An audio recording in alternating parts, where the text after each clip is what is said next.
The champagne flute was still humming from my toast when Nathan raised his glass and cut through my voice like a cold draft under the front door. The dining room held its breath silver, catching the light candle's steady 20 faces turning away from me toward him. His smile was tight enough to creak. He stood at the far end of my grandmother's oak table, shoulders squared, the kind of stance a man takes when he's rehearsed every word. Beside him, a gray-haired man set an embossed folder on the sideboard with the care of someone placing a loaded trap. I watched Nathan's finger tap the crystal 1, 2, 3 until conversation died completely. The room smelled of pot roast and rosemary, the same way it had on the Sundays of our childhood, but the air felt different now, thinner, as if the house itself were listening. He cleared his throat and said, bright as a showroom pitch, that our grandmother had been confused in her final months and that the will leaving this Victorian to me should be reviewed. The word came out polished, but the meaning struck like a fist. A few people gasped. My mother's hand went to her necklace and stayed there. Michael's palm found the small of my back steady and warm. I felt my cheeks heat and then cool, like the moment after you step out into winter and the wind decides what kind of person you are. The gray-haired man lifted the folder, flashed a court seal, and announced an injunction. Someone near the fireplace dropped a fork. The sound was small, but it flew across the room like a bird. Before I go on, tell me where you're listening from down in the comments. If you've ever had someone try to take what you love, home savings, dignity, hit that like button and share this with a friend who'll understand. And make sure you're subscribed so you don't miss how this story turns. To understand why that night felt like the floor giving way, you need to know what the floor meant in the first place. My name is Tamara, and I sell houses for a living, but I believe homes decide whether they'll keep you. The first place I ever felt kept was my grandmother's. Her name was Eleanor. She kept lemon drops in the blue china dish-folded napkins the same way every Sunday, and could coax a stuck window sash with 2 fingers and a patient humming no contractor could replicate. When my parents split, I learned the shapes of those rooms the way a ship's hand learns the deck by night. Where the runner curled, which stair creaked, if you didn't hit the right edge, the hexagon of morning light that moved across the kitchen tile hour by hour. I grew up careful. When money got tight, I learned to patch and polish to stretch $1 the way she stretched a stew. Add carrots, give it time, it will feed us all. I worked my way through community college with weekend open houses collecting keys on a ring that clinked like small promises. If you asked who I was at 25, I would have told you patient, reliable, allergic to quick money, and louder than necessary men. Nathan said I was boring to my face and envied me behind my back. He was 4 years ahead and a step faster at everything except staying. He liked his watch heavy and his stories heavier. He could sell a snow shovel in Georgia and make you thank him for the privilege. He never understood why I loved the smell of wood dust or the way paint changes mood when the late sun hits it. He understood the way a number can double and then double again. When Grandma passed, the lawyer read her will in a room that still held her shawl folded across the chair. She left me the house with the porch swing and the stained glass on the landing, and she left Nathan the investment portfolio worth more than the roof over my head and every picture frame in it. He shook my hand and said, "Congratulations," like a man handing over a participation ribbon. I believed for a while that time would cool whatever burned in him. I moved in with more reverence than boxes. For a week I slept on the couch because her bedroom still held the shape of her. Then I got to work the way you begin a prayer quietly, with sleeves rolled. I refinished heart pine floors until they shone like tea. I brought in an electrician who knew what to keep and what to replace. In the kitchen, I tore down the tired cabinets, uncovered the brick we'd only guessed at, and sanded until the wall breathed. I kept the window that sticks when it rains because some inconveniences feel like loyalty. Work attracts workers. Michael arrived with a pencil behind his ear and brown eyes that warmed more slowly than coffee. He measured twice, cut once, and listened to what I wanted before telling me how to get it. We talked about reveals, grain lines, and the difference between saving a thing and preserving it. One night, balancing on ladders across from each other, he said he was falling in love with me. I told him I already had. He moved in with a toolbox and the kind of quiet that makes a room larger. By September, the paint cured, the roses rallied, and I thought the house might be ready to receive what it had given for 3 generations' voices and plates, hands reaching for seconds, laughter that drifts down hallways and gets caught in curtains. We planned a small housewarming, neighbors who'd known Eleanor longer than I'd been alive, friends who helped pull nails and held up cabinet doors, family who understood that grief and gratitude can eat from the same plate. I hesitated over Nathan's name on the list. Michael watched me from the sink, hands inside suds. "Invite him," he said finally. "It's your home. You don't have to make it smaller to feel safe." The next morning, Nathan's reply popped up with 3 exclamation marks. "Wouldn't miss it." I told myself people change. In the week before the party, he called with questions that chilled the back of my neck. Had I updated the insurance? Where was the deed kept? When was the last appraisal? Did I have a copy of the original survey? He joked about just being thorough. I had nightmares anyway. Me on the front lawn in my best dress, the front door locked, strangers moving around inside while I pressed my palms to the glass. Michael noticed I wasn't sleeping. He didn't ask me to explain to be believed. He just brewed stronger coffee and checked the new lock on the side door twice each night. The afternoon of the party arrived, dressed like early fall gold light air, brisk enough to notice leaves starting to crisp at the edges. I arranged garden dahlias in a short vase the way Grandma taught me, cut them longer than you think, then let the water do the rest. The caterer reheated her pot roast recipe I'd written down years ago when her hands started trembling. The kitchen smelled like Sundays, and the sideboard gleamed like it knew it would be photographed. Neighbors arrived first with stories and casseroles that needed no recipe card. Mrs. Peterson from next door ran her fingers along the kitchen brick and nodded like she'd found the right hymn. She always hated that old linoleum, she murmured, eyes bright. My friend Sophia came with an orchid and a hug that quieted my bones.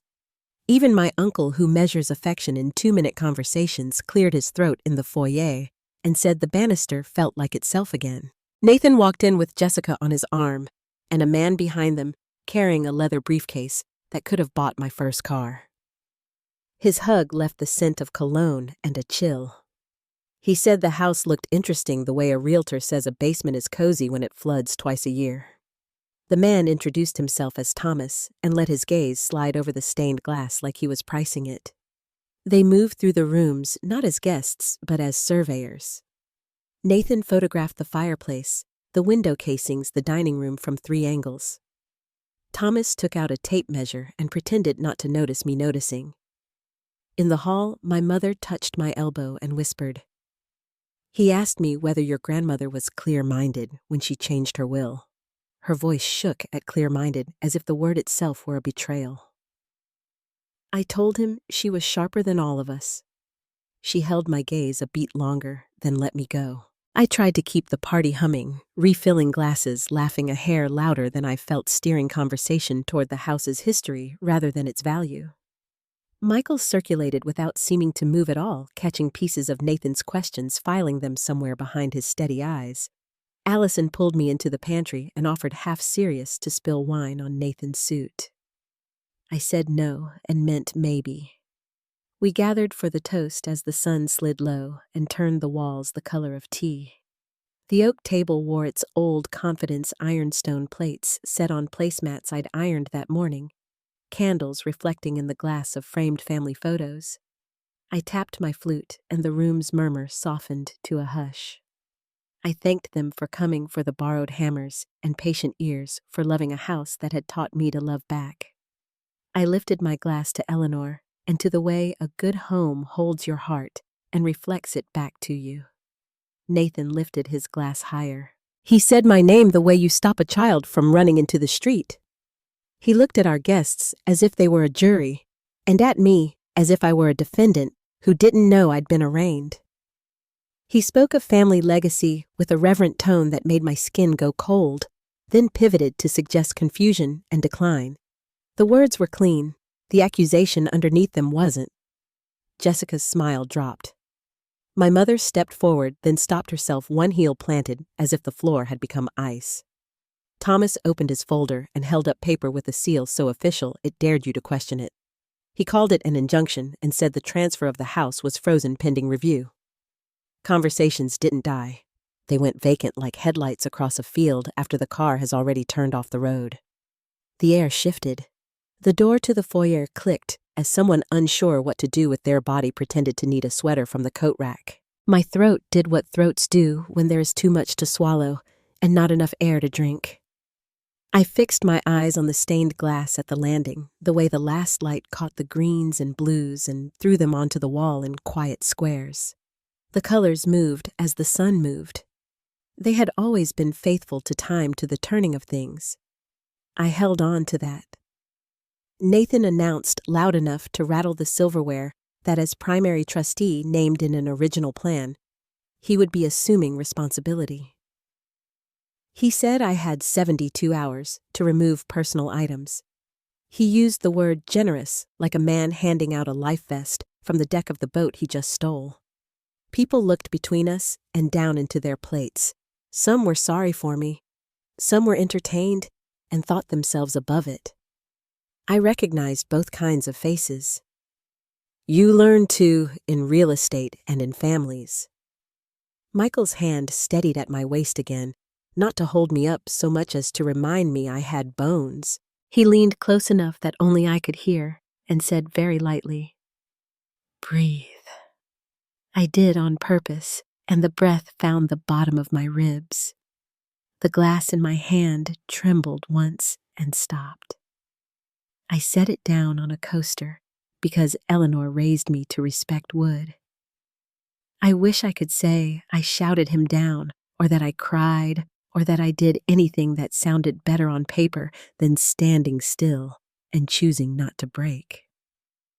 What I did was look at the faces in my grandmother's dining room and feel the house take a step back from me, the way an old friend does when you're not sure whether to speak or to leave. The candles burned on anyway. Nathan angled himself so everyone could see his profile, a small theater of righteousness. Thomas passed out papers like party favors. My mother asked to see a signature and did not blink while he tried to explain around the question. Uncle Frank moved from the doorway to stand beside her two quiet people who, when they decide to be immovable, remind you what a wall feels like. Something in me slid from humiliation into a kind of clarity that feels like winter. Cold, yes, but honest. I took in the room and knew I was standing at the end of one life and the beginning of another I had not asked for.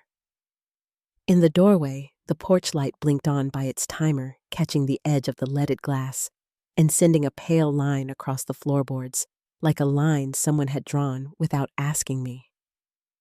Michael lifted his glass not to toast, but to count softly, steadily, as if he were timing the room's heartbeat. Faces turned. The gray-haired man's shoulders tightened a fraction. Nathan's mouth startled into a half smile that didn't know whether to stay. I watched the second hand move on the clock over the mantel and felt for the first time that night the house tilt back toward me, curious to see what I would do. 3, Michael said. 2. The candles didn't flicker. The room didn't exhale. Every plate, every photo frame, every window pane waited with us. 1. And just like that, the night decided which way it would turn. The room stayed silent long after Michael's voice faded. The candles had burned low, leaving shallow pools of wax on the table. Guests shifted in their seats, uncertain whether to applaud or apologize. I felt their eyes on me, but couldn't meet them. The chandelier hummed faintly above us. the kind of sound you only notice when everything else has stopped. Nathan's face was pale, almost translucent under the amber light. The arrogance that had filled the room moments before had drained out of him, replaced by something wild and uncertain. Thomas was already gathering his briefcase, muttering about needing to consult documentation. I didn't move. My hand rested on the back of the chair to steady myself, the wood cool against my skin. Michael's countdown had broken the spell Nathan tried to cast, but it hadn't yet restored the air. The guests were still caught in the echo of what had almost happened, the theft of a legacy, the collapse of trust. My mother was the first to find her voice. Her tone was low, but strong enough to reach the far end of the table. She told Nathan to stop, told him he had done enough. Uncle Frank stepped forward, his posture squared an old man's version of a shield. I looked at my brother and tried to find the boy who once helped me chase fireflies in the yard. He wasn't there. Only this stranger trembling between pride and panic, standing on the ruins of his own choices. He glared at Michael first, then at me. His words came out rough, almost broken. She always favored you. Grandma, Mom, everyone. He took a step closer. The papers in his hand crinkled. You think you deserve this house because you played nurse while she forgot who I was? Because you knew how to smile and act sweet. My mother spoke his name sharply, but he didn't stop. His anger rolled through the room like an old storm you'd hoped had passed. I didn't raise my voice. She didn't forget you, Nathan. She just saw you clearly. There's a difference. He stared at me as if those words had no language he could understand. For a heartbeat, I saw shame cross his face, but it vanished as quickly as it came. He shoved the forged documents into his briefcase and turned toward the door. Jessica, standing near the hall, reached for his arm, but he brushed her aside. The slam of the door echoed through the house like thunder against the stained glass. No one spoke for a long while. The fire in the living room had burned low, leaving only the faint scent of smoke and apples. Then, as if to restore something human to the air, my cousin Allison raised her glass and said, "Well, that was more exciting than any Christmas I've ever attended." Her attempt at humor cracked the tension just enough for laughter to escape. It wasn't loud or joyous, but it was real. Michael touched my shoulder. "Are you all right?" "I think so," I said, though I didn't sound like myself. I looked around the dining room, the same room where Grandma had taught me how to fold napkins, how to listen before speaking. The table still held her china, her old silver polished bright for tonight. Everything she'd built still stood, but something inside me had shifted. Guests began gathering coats and murmuring goodbyes, offering awkward hugs and gentle assurances. My mother stayed to help clear the plates. She stacked them quietly, her movements calm and deliberate, the way she used to soothe me when I was little and frightened by storms. When the last car pulled away, the house fell into stillness again. Michael and I stood in the doorway, looking out at the yard, where the porch light had drawn a pale circle over the grass. He slipped his arm around me. "You don't have to be strong right now." "I know," I whispered, "but I want to be." That night, we didn't sleep. We sat in the kitchen with mugs of lukewarm tea replaying the evening in fragments, Nathan's smirk the forged seal, Grandma's recorded voice, defending her own mind. Each memory landed differently, first like shock, then like proof, then like grief. When dawn came, the house looked untouched, but it didn't feel the same. The rooms seemed watchful, listening for footsteps that wouldn't return. By mid-morning, the calls began. My phone buzzed, nonstop texts from cousins, friends, even neighbors who'd heard pieces of the story from guests. Most messages were kind, some were curious. A few were careful, as if unsure which side of the family battled to choose. Mom arrived around noon with a casserole because that's what mothers do when words aren't enough. She set it on the counter, brushed a bit of flour from her sleeve, and said she'd already spoken to half the family. Nathan had gone home furious. Jessica was staying with her sister. Uncle Frank had checked the local court records and confirmed what we already suspected: the injunction was fake. Michael's right, Mom said, pouring coffee with a steadiness that told me she'd cried before coming over. You did the right thing being prepared. Her voice softened. But I'm sorry, honey. No parent wants to see her children turn into enemies. I nodded, unable to find words big enough for what I felt. Love for her. Sorrow for him. Gratitude for the house that had survived us all.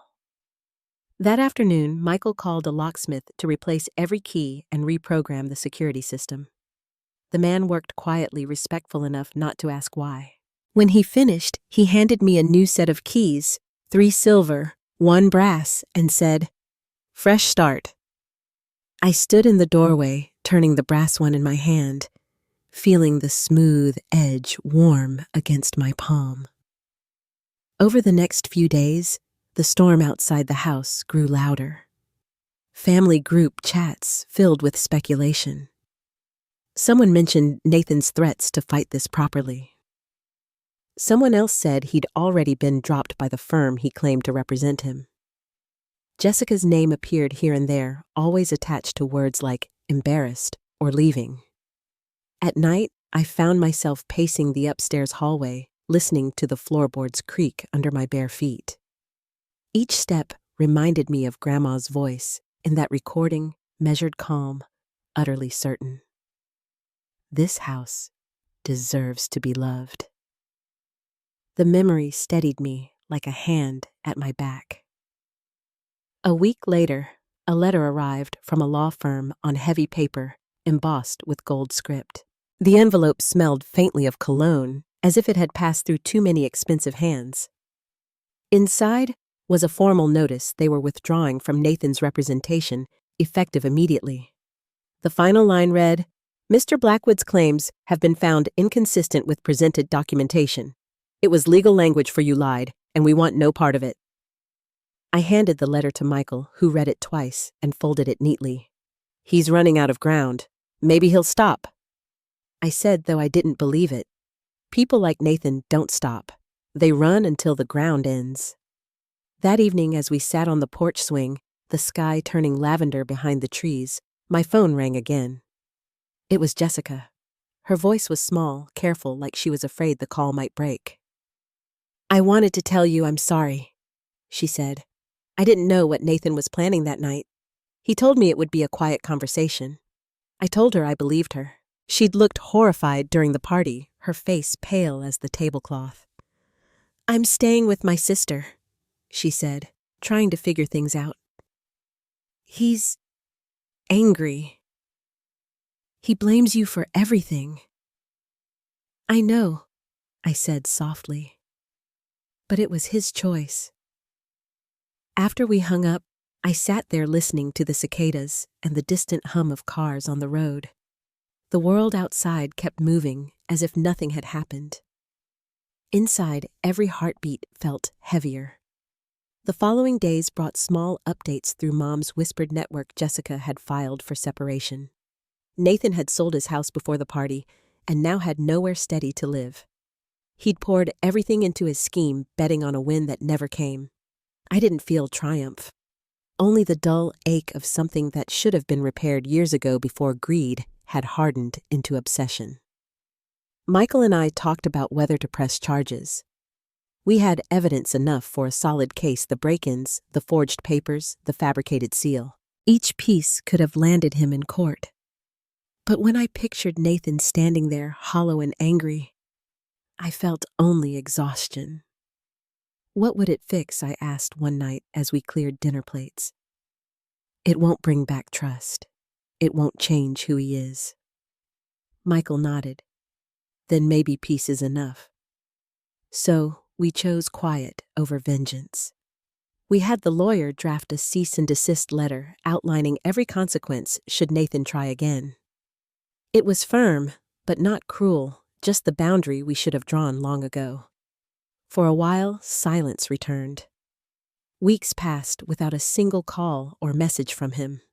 The house grew soft again, morning light across the floorboards, the smell of coffee drifting through rooms that felt safe. I planted rosemary and lavender along the back fence. Michael built a small bench under the oak. We started laughing again over small things, burned toast, crooked picture frames, the cat that kept stealing our porch cushions. But sometimes, late at night, I'd still wake with the echo of that evening in my ears, Nathan's voice declaring ownership, the gasps, the room spinning. The memory didn't haunt so much as remind. That family love can be the gentlest shelter or the sharpest blade, depending on who wields it. One morning, as autumn deepened, Mom stopped by with a tin of muffins and news. "He's moving out of state," she said quietly. "Taking a job in Arizona. Says he needs a fresh start." I nodded, feeling something inside me loosen grief and relief in the same breath. "Then I hope he finds what he's looking for." She reached across the table and covered my hand with hers. "You did what your grandmother would have done, protected the home and yourself." After she left, I walked through the house alone, touching the details that held her memory. The smooth curve of the banister, the window that still caught afternoon rainbows. The same light fell across the kitchen brick where I'd stood humiliated months ago. Only now, it looked softer, almost forgiving. Outside, the garden had begun to fade, the roses closing for the season. I pulled my sweater tighter and watched a single petal fall to the soil. It felt like an ending, but not a loss. The kind of quiet that comes after a storm when the ground is heavy, but the air finally smells clean. Michael found me there, still holding my coffee, staring at the yard. "What are you thinking about?" "That some things survive even when they shouldn't," I said. "And maybe that's the point." He smiled, brushed a leaf from my shoulder, and we stood together as the wind carried the last warmth of the day across the porch. The house behind us creaked softly, settling into its foundation, as if after everything it was claiming us right back. And though I didn't know what Nathan's next move might be, I knew one thing for certain: the home he tried to steal had already chosen its keeper. The days turned cold faster than I expected. Morning light slanted across the floorboards, thinner now, tracing the outlines of furniture like a memory fading at the edges. Outside, frost gathered along the window panes before melting into slow, silver streaks. Life had settled into something quiet, almost normal, yet silence often held its own kind of noise. I could feel Nathan's absence in strange ways. No calls, no emails, not even a rumor for a while. Then one evening in November, Mom called just after dinner. Her voice was tired, but steadier than it had been in weeks. Nathan had reached out asking for money. "He says he just needs time to get back on his feet," she explained, her spoon clicking against her mug as she stirred her tea. "I told him I'd help him find counseling, not cash." The line stayed still for a moment. I could picture her sitting at her kitchen table, the same place she used to spread out bills when we were kids, rubbing her temples while the clock ticked. "I'm proud of you, Mom," I said quietly. "That couldn't have been easy."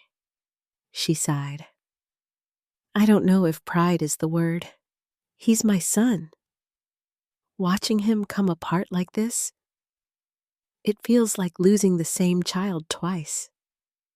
Her words stayed with me long after we hung up. I wanted to feel relief, but mostly I felt the ache of something irreparable, a fracture that no amount of truth could mend. That night, Michael found me sitting on the porch, wrapped in a blanket. The air smelled of damp leaves and the faint smoke of someone's chimney down the road. He handed me a mug of coffee and sat beside me without speaking. "He's unraveling," I said finally.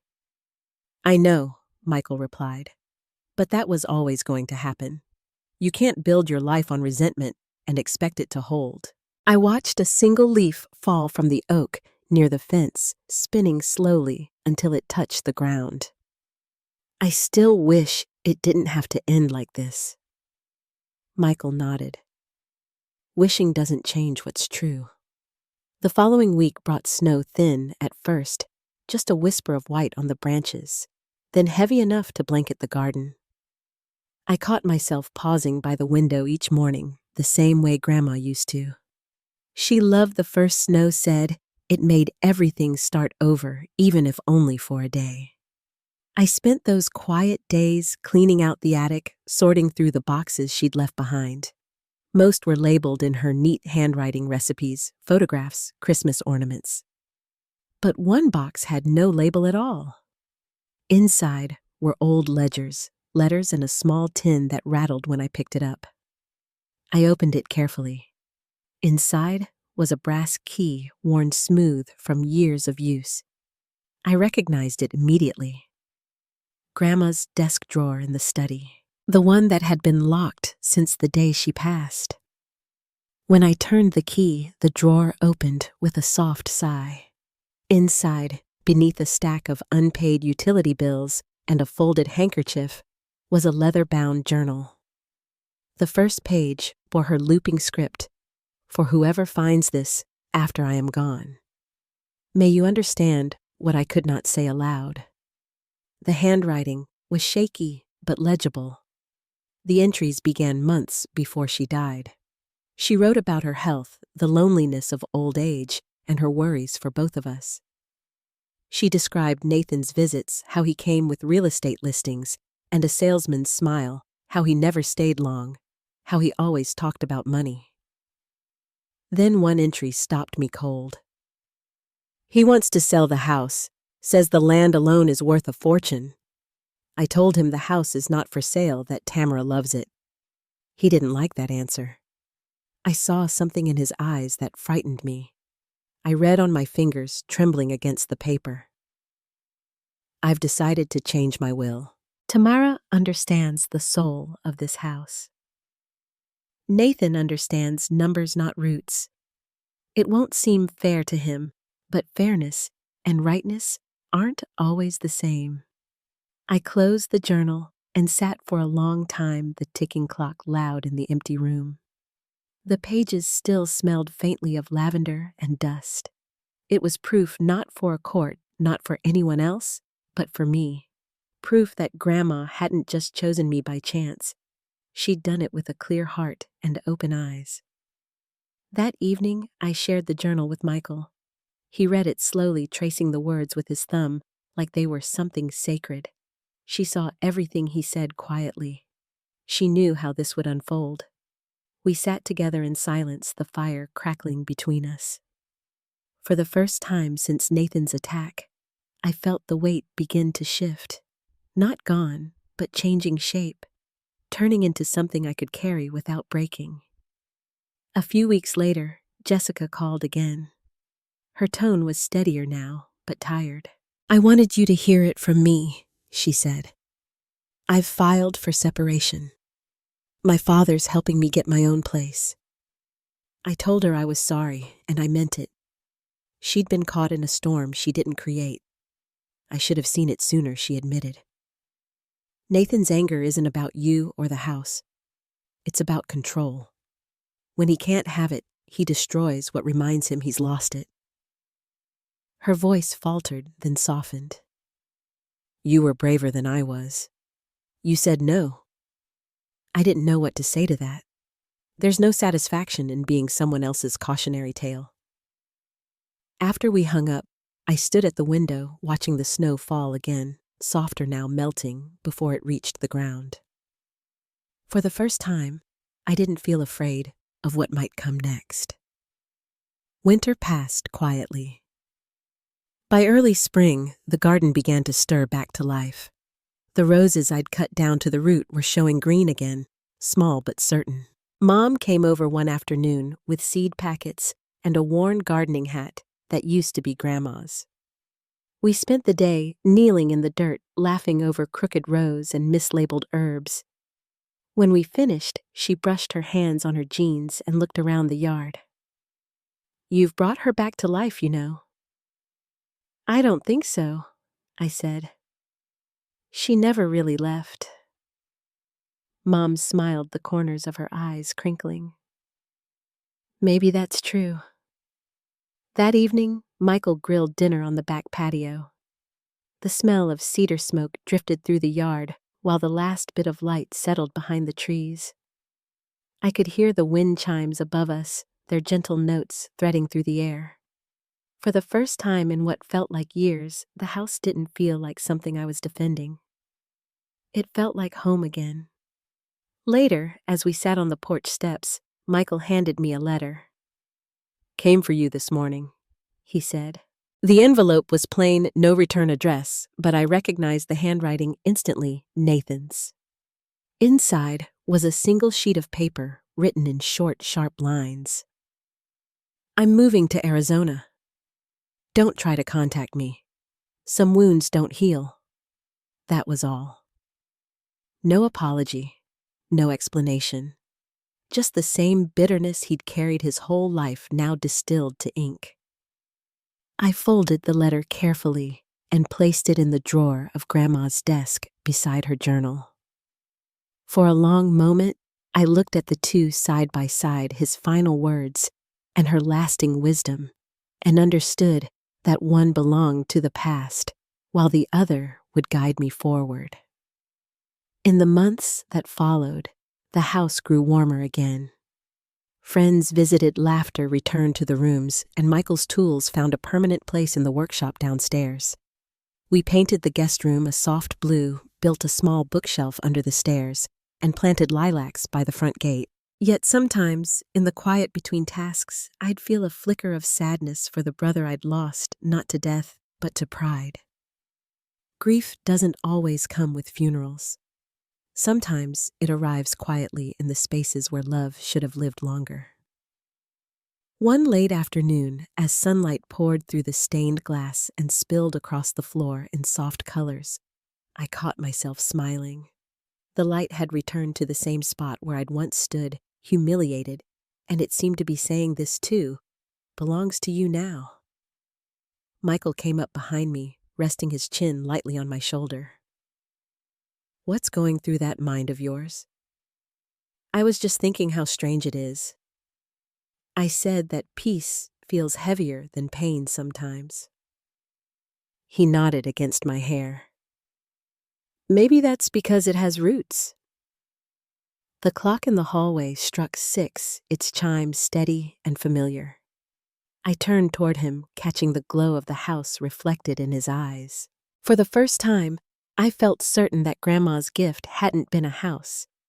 It had been the lesson that love, when tended to, can outlast everything else. Outside, the wind shifted, carrying the scent of earth and new rain. The garden waited, ready to bloom again. And somewhere far away, I hoped Nathan found a place quiet enough to hear himself think. Inside, I reached for Michael's hand and whispered what I'd come to believe, that sometimes healing doesn't come from closure, but from choosing to stay open anyway. Spring arrived softly that year, carrying the scent of wet earth and lilacs through the open windows. The house breathed easier, as if the long winter of tension had finally loosened its grip. Michael and I spent most weekends in the garden, pruning back what had died and coaxing new color from the soil. Life was moving forward again, steady and unhurried, the way healing often is when you stop trying to measure it. Mom visited often, usually with something baked and too much advice about wedding plans I hadn't quite decided to make. Michael and I had talked about it in fragments, half dreams really, between late dinners and quiet mornings. After everything that had happened, marriage felt less like a ceremony and more like a promise whispered into the rhythm of daily life. Still, when we finally chose a date, it felt right that the garden would be the place. We decided on early June, when the roses would bloom again. Grandma's roses, soft pink and endlessly patient. I could almost hear her voice when I imagined the petals opening, telling me to keep things simple, to make the day about what lasts. We kept the guest list small family who had stood by us, friends who'd helped rebuild the house, and a few neighbors who still called it Eleanor's home. I mailed each invitation by hand, the ink smudging slightly where I pressed too hard. One name never made it to the list. Mom asked about it one evening as we sat sorting through old photographs. The air smelled faintly of coffee and cut grass. "Are you going to invite Nathan?" she asked, not looking directly at me. I shook my head. "I'm not closing the door forever, but I can't spend that day waiting for something to go wrong." Her fingers paused on a picture of the two of us as children, both grinning with our faces streaked in mud. She sighed a sound somewhere between sadness and acceptance. "That's fair, honey. Peace isn't the same as pretending." As the weeks passed, the house seemed to ready itself for the occasion. Sunlight lingered longer across the floors, catching in the stained glass at the landing, just as it had the night everything fell apart. The memory still lived there, but it had softened like a scar that no longer hurts when you touch it. Michael built the archway where we'd exchange vows from reclaimed oak boards found in the barn. He sanded each one smooth and treated it with linseed oil until it glowed honey gold. I spent evenings weaving silk ribbons and fresh greenery through the beams.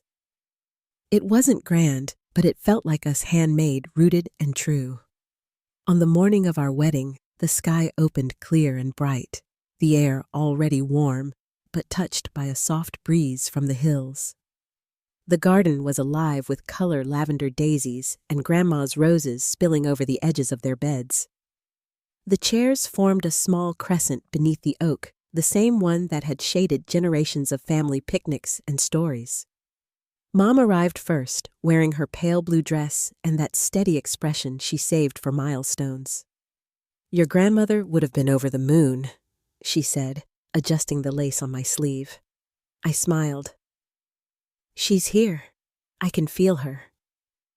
When the ceremony began, the world seemed to narrow to the quiet rustle of leaves and Michael's voice. His vows were simple and sure, like everything he did. He promised partnership over perfection, patience over pride and laughter, whenever life forgot to offer it freely. My own voice trembled at first, but steadied when I looked at him, the man who had turned chaos into calm, who had stood beside me when the walls shook. As we exchanged rings, a gust of wind passed through the garden, scattering rose petals across the grass. For one strange, beautiful moment, I imagined it was Grandma's blessing carried on the air. Later, during the small reception on the porch, Uncle Frank found me watching the sunset. He leaned on the railing, his drink untouched. "Eleanor would be proud today," he said, his voice roughened by emotion. "Not just because you honored her house, but because you found someone who stands with you through storms. That's what she always wanted for you." I blinked back the sting in my eyes and nodded. She taught me what love looks like when it lasts.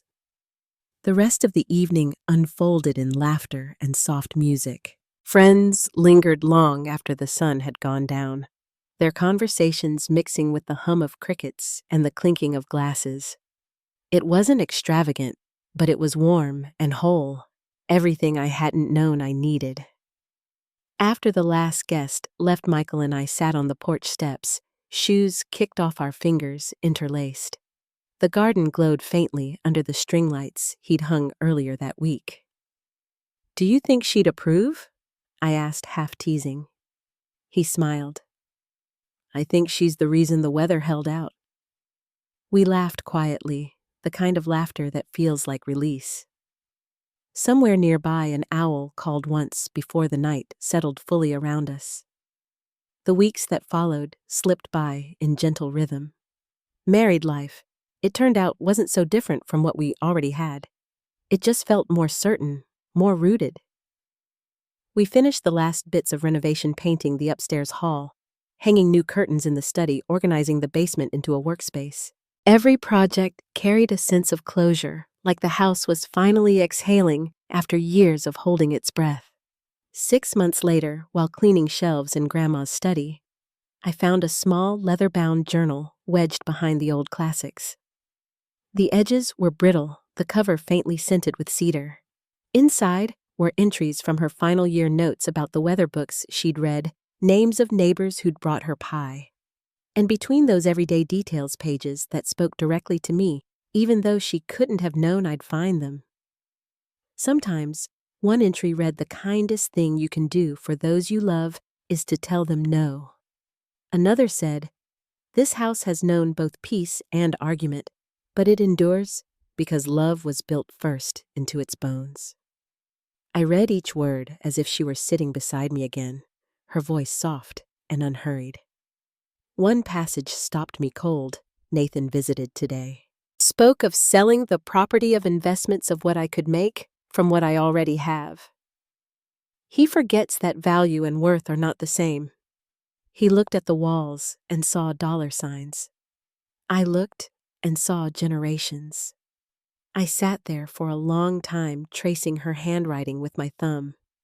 It was both painful and healing to see how clearly she'd understood what would come. She'd known his resentment, anticipated his choices, and still chosen love as her compass. That evening, I read parts of the journal aloud to Michael. He listened quietly, his expression unreadable, until I finished. Then he said, "She was protecting you, even when she knew it might cost her peace." "She was protecting the house too," I said softly. "She believed it could keep us whole if we let it." Michael reached for my hand. "Maybe that's what you're doing now." A week later, we decided to build a small memorial garden in her honor, a quiet corner near the fence where the afternoon sun fell longest. We laid stone borders and planted her favorite things, lavender, rosemary, and roses. In the center, we set a low granite bench engraved with her name and the words she had lived by. "Her wisdom continues to bloom." On the anniversary of her passing, we invited family and a few friends for a small gathering. The air was warm, carrying the smell of earth and blossoms. People shared stories, some funny, some bittersweet, about the woman who had held our family together with grace and stern affection. Jessica came that day, standing off to the side at first until I caught her eye and motioned her closer. She looked uncertain, but relieved when I smiled. "Thank you for inviting me," she said. "I wasn't sure I should come." "Your family," I told her simply. "Grandma always liked you." Jessica's eyes softened. She told me once that the real test of character isn't how people act when they win, but how they handle loss. She looked down at the roses. Nathan never understood that.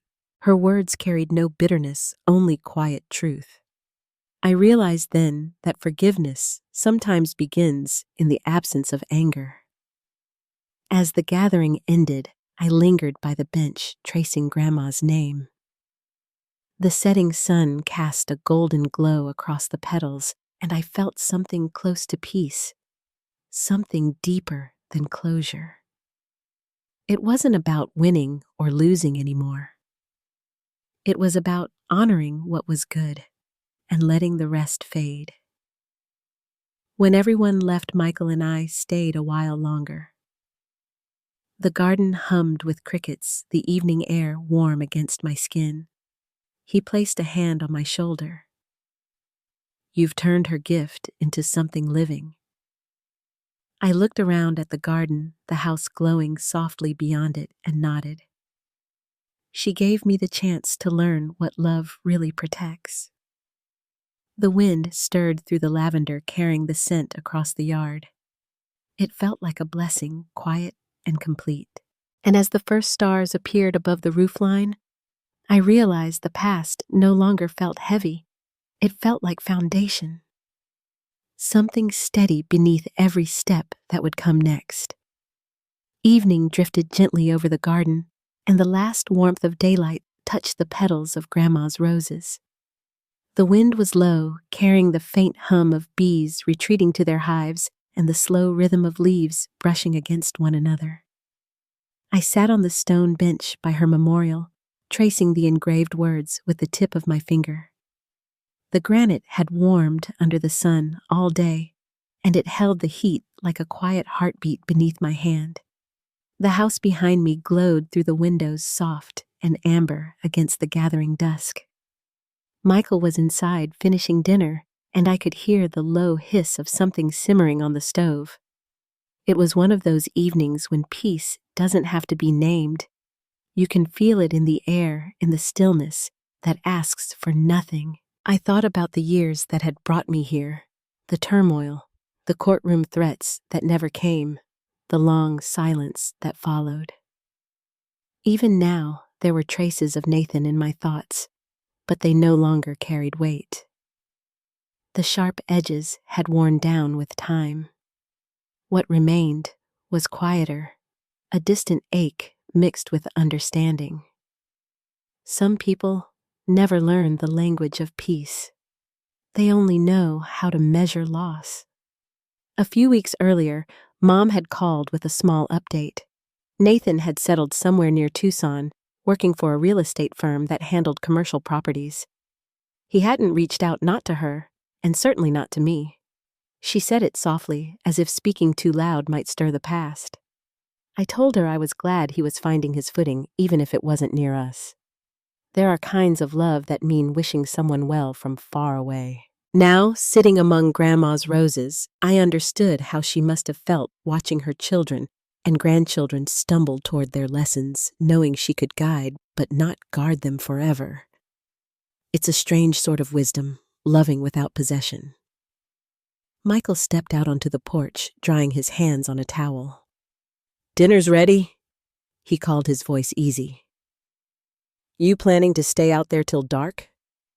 "Maybe," I said, smiling. "It's too pretty to leave just yet." He walked down the steps, the boards creaking softly beneath his weight. When he reached me, he didn't say anything at first. He just sat beside me, his arm brushing mine, our shoulders touching lightly. The scent of rosemary and smoke drifted from his shirt, mingling with the sweetness of the garden. For a long time, we sat like that, watching the sun sink behind the trees. The sky turned from gold to violet, then to the kind of blue that feels like a secret shared between day and night. Michael finally broke the silence. "Do you ever wish things had gone differently with him?" I thought about it carefully before answering. "Sometimes, but only in the way you wish rain hadn't ruined a good day. You learn it had to fall either way." He nodded, understanding, without needing to speak. That was one of the things I loved most about him, his ability to let silence mean enough. After dinner, we opened the windows to let the cool night air in. The house had its familiar hum again, the clock in the hallway ticking, the faint creak of the pipes, the whisper of the curtains shifting with the breeze. Every sound felt like a reminder of survival. Later, I walked through the rooms, one by one, touching the small things that told the story of this home. The portrait of Grandma in the parlor. The creaky stair we never fixed. The patch of sunlight that still found its way to the landing every morning. Each piece of it had outlasted the storm. In the study, the journal I'd found months ago still sat on the shelf beside her old recipe book. I opened it to a page I hadn't read before. The ink was faint, but steady. Peace, she'd written, isn't given to you by others. It's built one choice at a time, by saying no to bitterness and yes to what's still worth loving. I closed the book gently, smiling through the quiet ache in my chest. She'd been right about everything, even when we hadn't understood her. Over the next few months, life found its steady rhythm again. Mom began teaching art classes at the community center and visited every Sunday for lunch. Jessica sent a Christmas card that winter with a small note inside. "Thank you for your kindness," when I couldn't face myself. I kept it tucked in the back of Grandma's journal, beside a dried rose petal from the garden. Michael and I started a small local business renovating older homes, ones that had been forgotten or left behind. It felt like carrying forward Grandma's spirit, giving new life to places that once held someone's story. Every project began the same way, clearing out dust, repairing what had cracked, and listening to what the house seemed to want to become. It was work that grounded us both. Sometimes, as I stood inside one of those worn rooms, I'd think of Nathan again. I wondered if he ever found a home that felt like more than a transaction. Maybe one day he would. Maybe that was his lesson to learn. But I'd stopped waiting for it. Letting go wasn't a single act. It was a slow exhale that kept unfolding over time. One evening, the following spring, I caught sight of Mom and Michael sitting together on the porch, laughing about something I couldn't hear.